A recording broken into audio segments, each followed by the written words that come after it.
মা, মা জানেন একটা অদ্ভুত ঘটনা ঘটেছে। জন সাহেব বলছিলেন উনি নাকি কোনো পায়ের শব্দ পান মাঝে মাঝে, মল পড়া পা হেঁটে চলে বেড়াচ্ছে, অথচ উনি কাউকে দেখতে পাচ্ছেন না। হ্যাঁ, আর আমি ভাবছি ব্রাহ্মণ সভা জানতে পারলে কি জানি কি করে। কি কইছো কি মতো? কবে থেকে শুনছেন তিনি এমন শব্দ? মা, যবে থেকে মন্দির গড়া শুরু হয়েছে তবে থেকে। আর তিনি এই কথাখানা আজকে কইলেন? মতন মতন আমি এখনই সেখানে যেতে চাই, এখনই। বাবা, আমাকে নিয়ে চলো সেখানে। মা, মা আগে তুমি কিছু খেয়ে নাও। এত রেতে তুমি কোথায় যাবে কও তো? আর তোমার জামাই তো এক্ষুনি ওখান থেকে ঘুরে এলে। না চটকুকি, তুমি বুঝতে পারছো না, তুমি বুঝতে পারছো না ওখানে কার পদধ্বনি শোনা যাচ্ছে। মাগো, তুমি নিজে গঙ্গা তীরে বসতে চেয়েছিলে। এই ভাগীরথীর তীরে আমার মূর্তি প্রতিষ্ঠা কর। ওই মূর্তিতেই আবির্ভূতা হয়ে নিত্য পূজা গ্রহণ করব আমি। তবে কি তুমি অপেক্ষা করছো?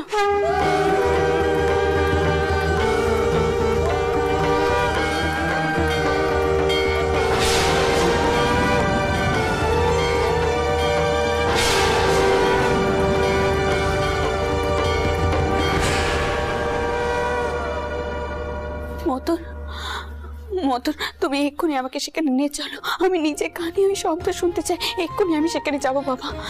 কিন্তু মা, জগদম্ব দাঁড়ান, মা যা চাইছেন মাকে করতে দাও।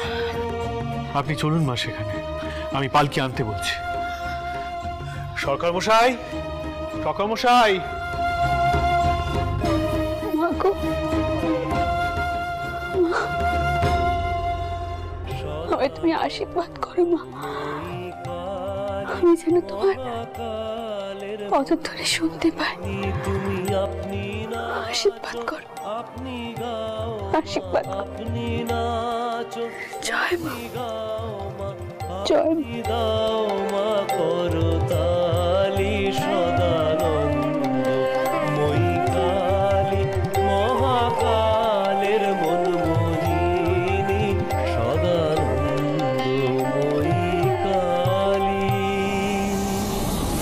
আমাদের আরো দ্রুত কাজ করিতে হইবে, আরো দ্রুত কাজ করিবার চেষ্টা করো তোমরা। সদাশিব, এদিকে এসো, দেখো কি প্রকার কাজ করিয়াছে। দেখো, এখানে গাঁথনি মজবুত হইবে না, আরো শক্ত গাঁথনি দরকার। মনে রাখিও এই মন্দির ঝড় জল সমস্ত সহ্য করিবে। যাও, মন দিয়া ভালো করিয়া কাজ করো, যাও যাও।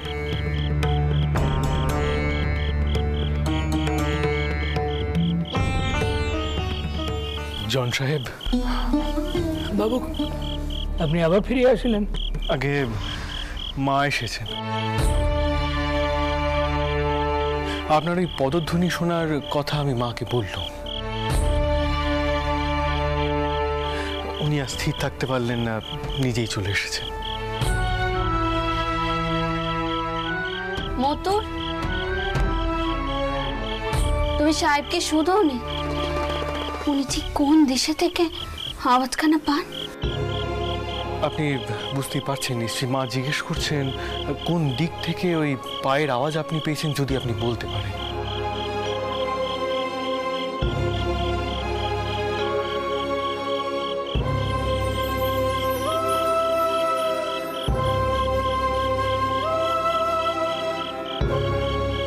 সম্ভবত গঙ্গার দিক হইতেই আসিতেছে বাবু।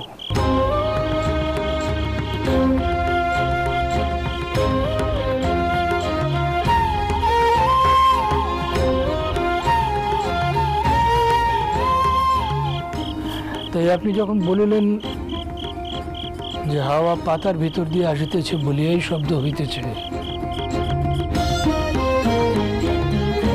আমি মানিয়া লইয়াছিলাম, কিন্তু গঙ্গার দিকে মতর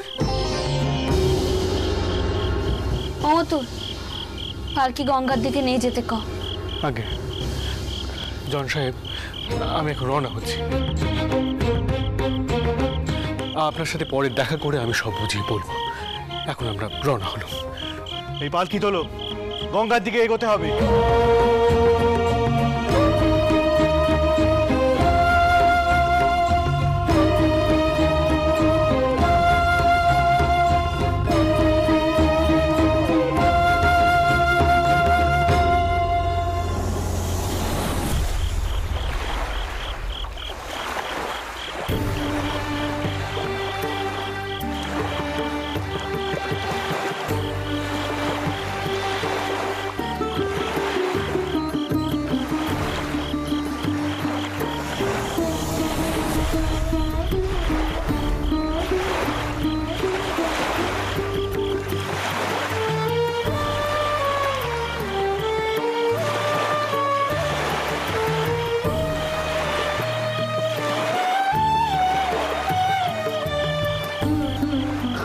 মা,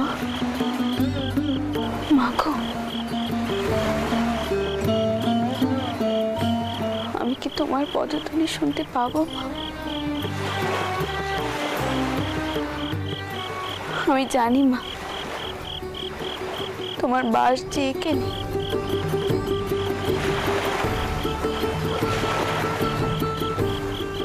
তুমি যে আমাকে স্বপ্ন দেখিয়েছিলে গঙ্গার তীরে মন্দির প্রতিষ্ঠা করার জন্য, মাগো সারা দাও তবে মা, সারা দাও।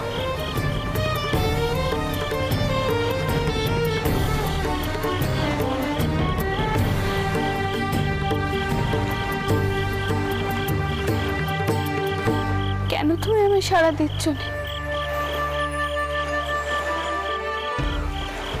কোথায় তুমি মা, কোথায়?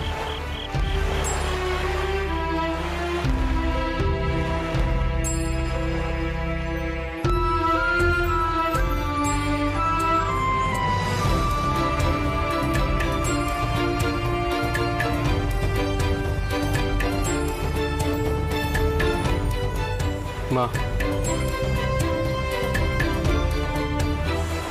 এবার ফিরে চলো।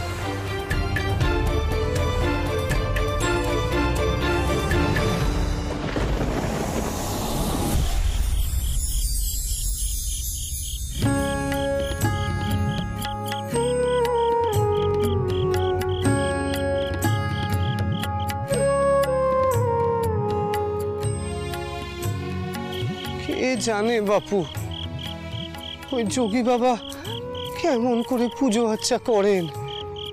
সবক্ষণই তো কেবল আচার বিচার ঠিক হচ্ছে কিনে সেই দিকে মন।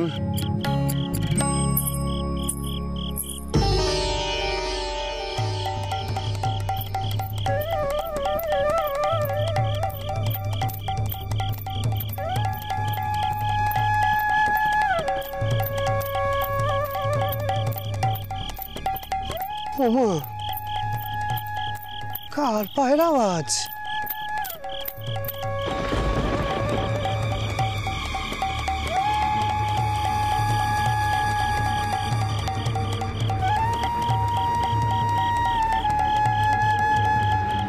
কে গা, কে কেনে? কোনো সারা শব্দ নেই তো। বলছি সারা দিচ্ছ না কেন গা?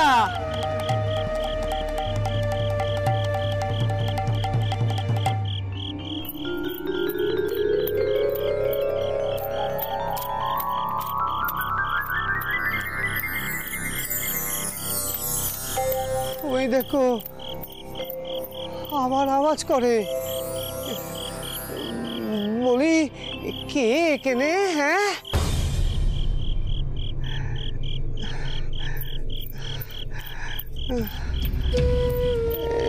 দেখো দেখো, এবার যদি সাড়া না দাও তো আমি রাম নাম জপবো। কই গো, কে গা, বলো না গো, কে আছো?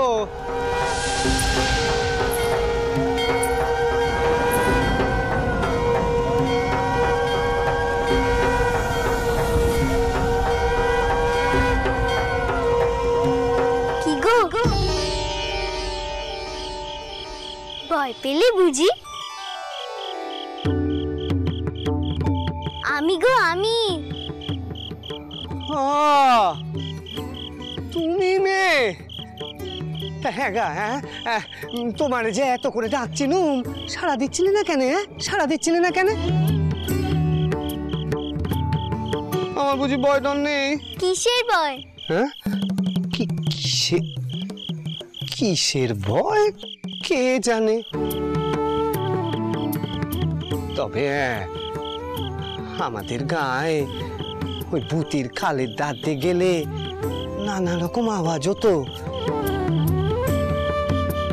লোকজন তাতে খুব ভয় পেত।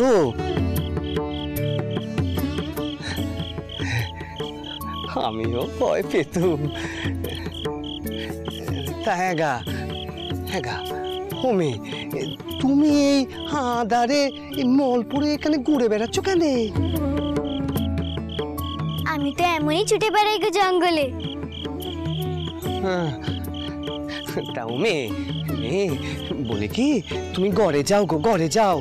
তুমি আধার রাতে এভাবে ছুটে বেরিও না গো, তোমার কিন্তু বড্ড সাহস। যাও যাও, ঘরে যাও, ঘরে যাও। গদাই, গদাই, গদাই। দাদা না? হ্যাঁ, দাদাই তো ডাকছে। ও দাদা, দাদা গো, দাদা, আমি এখানে গো, এখানে। ওমে, তুমি এখানেই দাঁড়াও।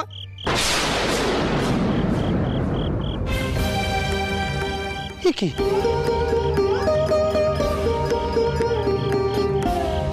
গেল কোথায়? এ মেয়ে বড্ড চঞ্চল, বড্ড চঞ্চল। ও গদাই, কিরে কিরে, তুই এখানে দাঁড়িয়ে দাঁড়িয়ে কি করছিস বলতো? হ্যাঁ, একেই তো রাত করে ফিরছিস, কোথায় হনন করে পা চালিয়ে ঘরে ফিরবি, তা না এই জঙ্গলের মধ্যে দাঁড়িয়ে আছিস কেন বলবি? ওই দেখো, ও দাদা, তুমি তো এসে থেকে আমাকেই বকে চলেছো। ওইদিকে ওই মেয়েটা ওই মল পরে চতুর্দিকে ঘুরে বেড়াচ্ছিল, আমি তো পেতনটায় ভয় পেয়ে গেছিলাম গো। কোন মেয়েটা, কার কথা বলছিস? আরে ওই যে গো, ওই যে আমারে ওই পথ থেকে নিয়ে গেছিল। হ্যাঁ, ওই যে তারপরে আমাকে ওই পুজো করতে বললে, মূর্তি গড়ে দিতে বললে, ওই মেয়েটা এখানে ছিল। কোথায় যে চলে গেল?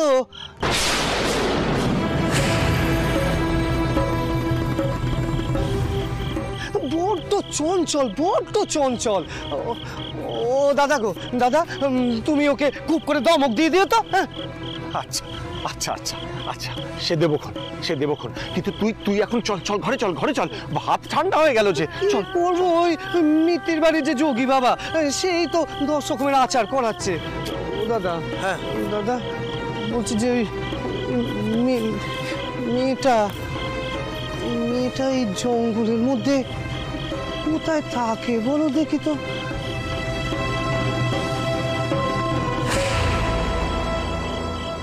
আজ আবার পায়ে গয়না পড়েছিল। ছম ছম ছম আওয়াজ।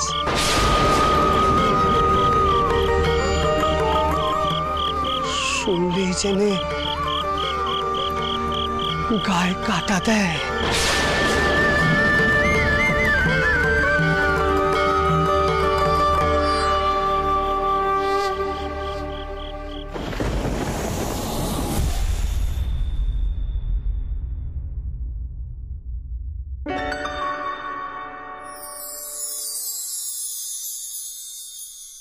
আপনি এখন আর বাইরে যাবেন না, ঘরেই বসুন।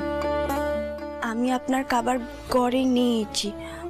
বড় ঠাউর আর ছোট ঠাউর বাইরেই আগুনের পাশে বসেছেন, কইলেন সেখানেই নাকি আজ খাওয়া দাওয়া সব হবে।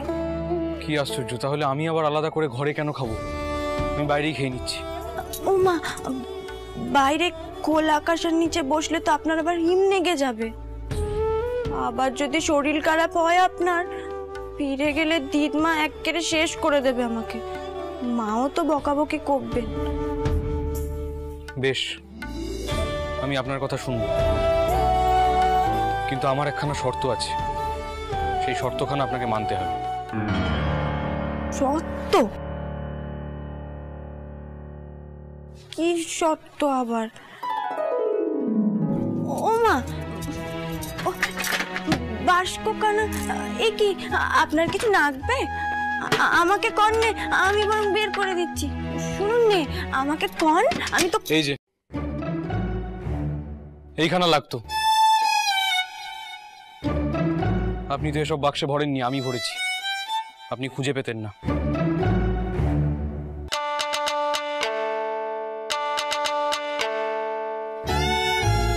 কি হলো, মুখখানা আবার অমন হয়ে গেল কেন? দেখুন, আমি চাই এখানে থাকাকালীন আপনাকে বেশ ভালো করে অক্ষর পরিচয় করিয়ে দিতে, যাতে বাড়ি ফিরে পরের ধাপে এগোনো যায়। আচ্ছা, কতদিন হয়ে গেল বলুন তো, আপনি এখনো সেই অ আর আ নিয়ে বসে আছেন? এখানেও করতে হবে এসব? কই, দিদমা যে কইল দুটো দিন বউরাও জিরিয়ে আসুক। হ্যাঁ, দিদমা জিরিয়ে নিতে বলেছেন। আপনি কোথায় জিরোচ্ছেন বলুন তো? সেই তো রান্না বান্না করা, খাবারের ব্যবস্থা করা, এসবই সমানে করে চলেছেন। দেখুন, পড়াশুনো করলে আপনার বিশ্রামও হবে, পরিশ্রম কম হবে। মোটেই নয়, এসব সামান্য রান্না বান্না, ঘর কুন্নোর কাজে কে কইলো আপনাকে যে আমার বিরাট পরিশ্রম হয়? বরং ওতেই আমার বেশি কাটুনি হবে। বাবা, কত মাথা নাগাতে হওয়ার কোন দিকে নি? বেশ, তাহলে তো আপনার অক্ষর পরিচয় করে কাজ নেই। আমার খাবারের ব্যবস্থা বাইরেই করতে বলুন। ও মা, শুনুন নে। ও কি বৌঠান, আপনি ওখানে দাঁড়িয়ে কেন? ভেতরে আসুন।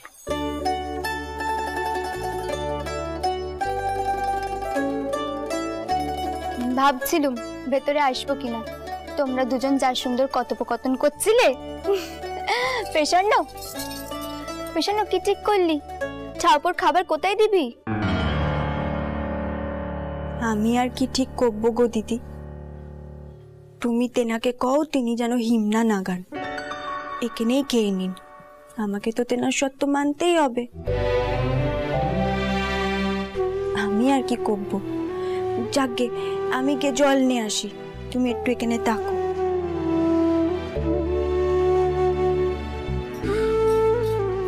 বৌঠান, আমাকে একটা কথা বলুন তো, আমি কি কখনো আপনার ছোট জায়ের খারাপ চেয়েছি?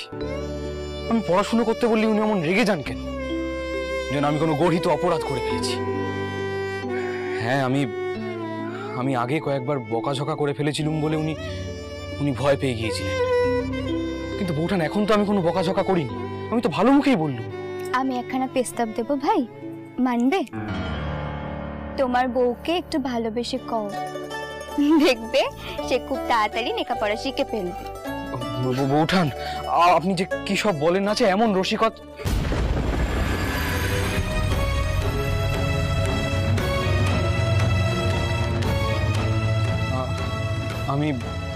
আমি হাত মুখ ধুয়ে আসছি। পেশান্ন, তুমিও যেমন দিদি, কেন করো এমন তামাশা তেনার সঙ্গে?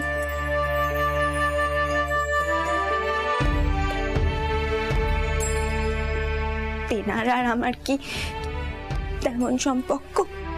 শুনলেন, আসার পথে দয়া করেন তিনি আমার।